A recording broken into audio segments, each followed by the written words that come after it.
कर्म में अकर्म और अकर्म में कर्म, और जो ये जान ले वो कर्ता हो गया। जिसको तुम अपना कर्म समझते हो उसमें तुम कहीं हो ही नहीं, वो अकर्म है, वो जड़ प्रकृति द्वारा किया गया है, पर अहंकारवश तुमने उसका कर्ता भाव ग्रहण कर लिया। करा जड़ता ने, करा प्रकृति के अचेत गुणों ने, लेकिन अहंकार की अज्ञता ये, मूढ़ता ये कि उसने उनका कर्तृत्व उठा लिया। कर्म होता देखकर अवसर का अपने स्वार्थ हेतु लाभ उठा लिया। कर्म और अकर्म एक हैं। कर्म क्या, किस कर्म की बात हो रही है? सकाम। 3 कोटियां लिख लीजिए, अकर्म, सकाम कर्म, निष्काम कर्म। अकर्म में लिख लीजिए शरीर,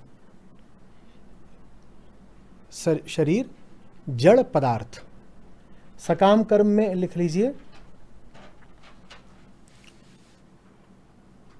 अपूर्ण चेतना। अपूर्ण के आगे आप लिख सकते हो अज्ञानी और अविद्याग्रस्त, ये सब। जहां आपने लिखा था जड़ता, पहला क्या लिखा था? जड़ता लिखा है, अकर्म, अकर्म। वहां लिख लीजिए अहम की अनुपस्थिति, अहम की अनुपस्थिति। बीच में लिख लीजिए अहम की उपस्थिति, कर्ता भाव। अहम की उपस्थिति, कर्ता भाव। निष्काम कर्म में फिर लिख दीजिए अहम की अनुपस्थिति। तो जब अकर्म हो रहा है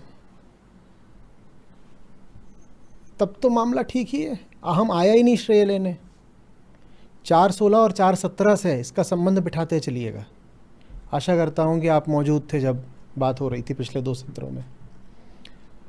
तो जब अकर्म हो रहा है तब तक तो कोई घपला घोटाला हुआ ही नहीं।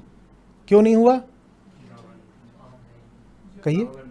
क्योंकि दावा करने को हम था ही नहीं। ठीक है, तो वहां कोई है ही नहीं। फिर कुछ हुआ, हुआ, क्रिया है, कोई है ही नहीं कहने को मैंने कर्म करा, तो क्रिया क्रिया ही रह गई। चलो ठीक है। ये जो बीच की स्थिति होती है, यहां पर होता है घोटाला। ठीक है, उसी को हम बोलते हैं मिथ्यात्व, फॉल्सनेस। तो ये जो बीच का चरण है, यहां पर होता है घपला।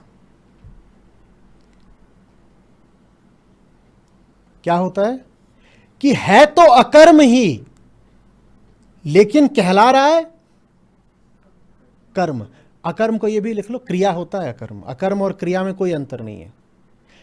उस क्रिया को हम अकर्म सिर्फ ये दर्शाने के लिए, एम्फेसाइज करने के लिए बोलते हैं कि यहां अहम उपस्थित, तो अ बस ये दिखाता है कि अनुपस्थिति,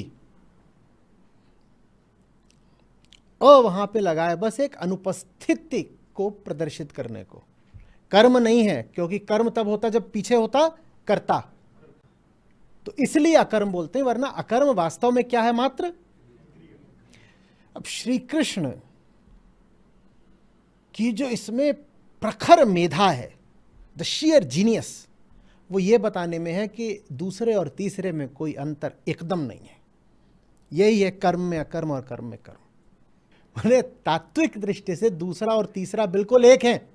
दूसरे में बस इतना हो गया है कि एक कोई ऐसे ही आगे खड़ा हो गया, कह रहा है क्या मैंने किया, मैंने किया। पर जिसको तुम कर्म बोलते हो, वास्तव में वो भी बस क्रिया है, माने अकर्म है। तो कर्म और अकर्म में सचमुच कोई अंतर नहीं है। अंतर बस अहंकार की दृष्टि से है कि अकर्म इतना चुपचाप हो जाता है कि हमको पता ही नहीं चलता। उसका भी पता चल जाता तो हम क्या करता, दावा लेने खड़ा हो जाता, कहना ये भी है, ये भी है, ये भी हम ही ने किया।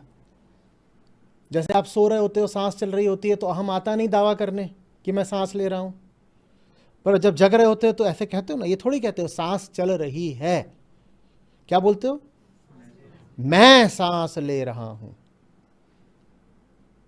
मैं सांस ले रहा हूं। जैसे कि तुम ना लो तो नहीं चलेगी,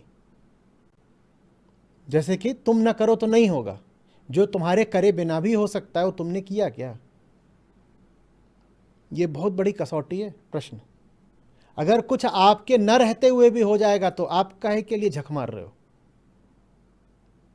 कहां आपकी मौजूदगी अनावश्यक है, माने कहां आप सिर्फ अहंकार होकर मौजूद हो।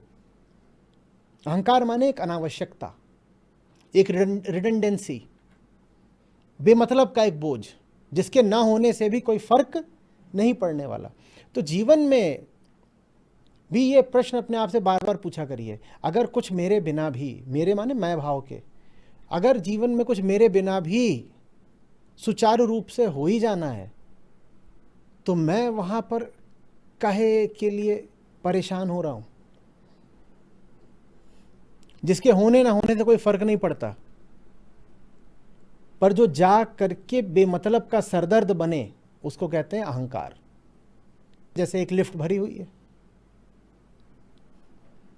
अब लिफ्ट किसी के चलाए तो चलेगी नहीं, पर अब मान लो लिफ्ट में 8 ही लोगों की, और कुछ उसमें वजन हो सकता है कि मान लो 500 किलो, लिफ्ट ऐसी है कि 500 किलो और 8 लोग, और झुन्नू बाहर खड़ा है 9वां, और झुन्नू बोल रहा हम नहीं घुसेंगे तो लिफ्ट थोड़ी ही चलेगी,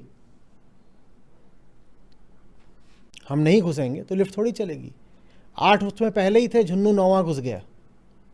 जब 9वां झुन्नू घुस गया तो जितने 8 थे, किसी की सांस आनी बंद हो गई, कोई दूसरे पे चढ़ गया, किसी का दम घुट गया, किसी के पेट में कोहनी घुस रही है, ये सब हुआ।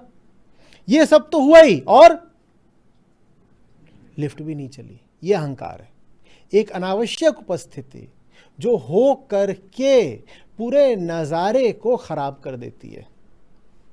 उसका ऐसा नहीं है कि वो बस आ गया यूं ही तो व्यर्थ खड़ा हुआ है, वैसा नहीं। वो जब आता है तो खराबी लेकर आता है, अशुभ है अहंकार।